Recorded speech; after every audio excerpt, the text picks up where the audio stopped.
Welcome to Bullion Bulletin. This time I'm sitting with Mr. Marcus Loke. He is founder and business development director, Future Golden Gateway Group, Myanmar. Welcome, sir.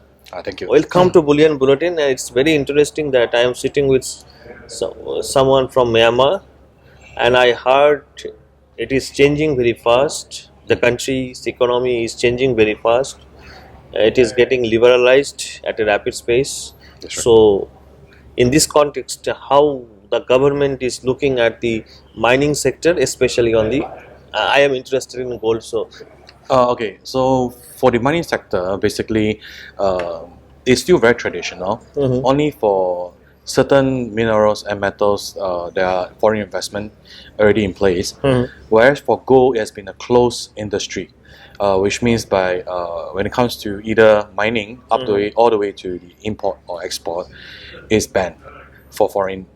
And then recently, last year, the policies and laws were amended to intake and welcome foreign investors to partake in a joint venture effort for the local mining scene. So, with that said, they are very aggressive currently because this is one thing that the government needs to increase its GDP. Unfortunately, which is currently quite low in terms of developing countries. So it's a concerted effort by various ministries as well as the leading team for the Myanmar government to try to bring up this aspect of the market. at present, is there any mining happening? Any small scale or any large scale mine that has come? Okay, currently in Myanmar, there's about 400 small-scale concessions that are given out for gold mining. There are now currently 5 large-scale gold mines that are in Myanmar. Of course, all of them are currently local miners. They have not yet have any foreign investment or joint venture partnership. The main reason is because I believe, due to the nature and mystery of Myanmar, not many people have really heard about the industry opening up to foreign investment. And that's the reason why we are here today in APPM, to basically let people know that, look, the government has already implemented this policy. We do welcome people to come in to not only help us to improvise and modernize these mines, whereby it's quite backwards. Majority of them, they're still using manual minings. And of course, the post-processing after you mine the ore is also an issue whereby we definitely are hungry for new knowledge and technical-wise, equipment-wise, and of course, in terms of, I would say, how to develop the business to go from a small-scale mining to actually the medium or large scale. So in these aspects, is still contained all within what we actually hope to be able to let the international community know about it. Yeah. So you basically represent the mining industry, your company. We represent 2 organizations in Myanmar. One of them is the Myanmar Federation of Mining Association, and the other one is the Myanmar Gold Development Public Company. We have been doing work behind the scenes to bring the international community closer and network with the local Burmese people. Our task at hand is to basically find partners, okay, to be involved with the local domestic partners in Myanmar, and to integrate both and seamlessly, and to some sort of be a negotiator, also be a contract winner for both sides as well. So, what is being an investor?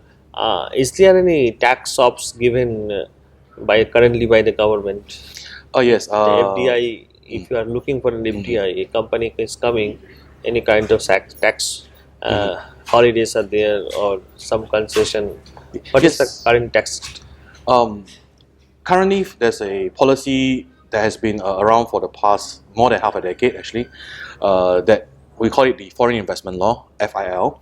It's under the jurisdiction of the Myanmar Investment Commission, MIC.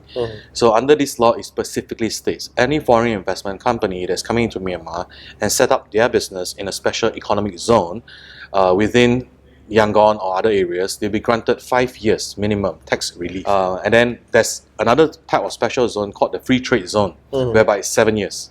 Yeah. And then currently, of course, we've been hearing that maybe certain key components critical to certain industries might be getting more than just this. Of course, above the 5 and 7 years, depending on the zones that I mentioned earlier, after these 5 or 7 years are up, you'll be granted like 50% subsidies based on tax, and for 5 years or something like that. And after the second 5 years is up, you'll be granted 25%. So it is a scaling down effect.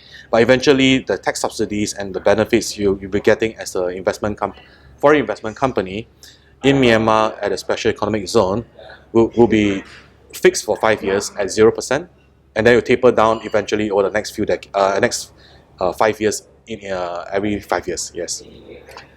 So today in this Asia Pacific Precious Metal Conference we are sitting.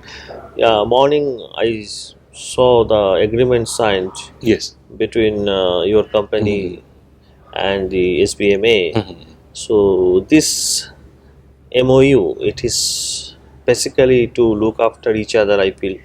And what is the primary intention of this memorandum? My company being the key component to bring about the MOU between SBMA and Myanmar is basically to seek assistance from Singapore, who's actually the Asian hub for gold the ASEAN hub for gold in ASEAN, and also because of the ASEAN free trade and the exchange of government to government promises and of course contracts as well, that basically say that look, as long as you're part of the ASEAN family, your economy, what you need, what help you require from us, we assist you the best we can. And Myanmar being a relatively new governance, under relatively new governance, are changing a lot of policies due to the transition. So Singapore or the members of ASEAN can actually come in as part of SBMA to help to actually develop and modernize Myanmar's gold sector, which is quite antiquated due to decades, if not almost a century of traditional type of laws being passed. And this is where Singapore plays a very important and vital role. It's like they have the expertise within their own community, and their community consists of well-known international players who have the knowledge and background to bring the expertise and assist to help Myanmar develop and build its gold industry. Whether it's starting from ground zero or from scratch, it does not matter. But as long as we are heading the right direction with the right assistance from Singapore, then we can look forward to a better future.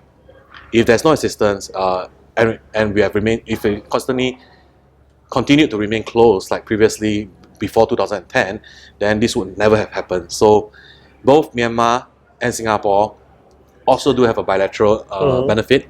One thing is Myanmar is very rich, very rich in gold. So Singapore being a gold hub would definitely benefit if Myanmar use Singapore as a gold hub to trade its gold internationally. So it's basically a mutually beneficial agreement for both parties. Yeah. So you must be enjoying this conference. Yeah, this kind of relationship you have built with SBMA. Oh yeah, I mean, thank you to Fortel Business Solution for the invitation, because it's not easy to actually find Myanmar being represented in most, if not all, precious metal conferences, and this is one of the first, if not the first, precious metal conference that's been attended by a delegation from Myanmar. Because due to the closed door policies and the ban on gold until recently, it was an opportunity for us to mingle around with very big names in the industry. And I mean, words cannot express how big some of them are.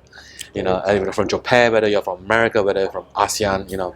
And this is an opportunity for us to actually network with the people of this regional and international community. Right. And it's an opportunity that we have not had for many decades, and hence we are very happy to be here. Yeah. Certainly, people will come to know about Myanmar very soon in the gold industry, basically. So I hope you all the best, and hope your relationship with SBMA will become bigger and better over a period of time. Thank you. Talking to Bullion Bulletin.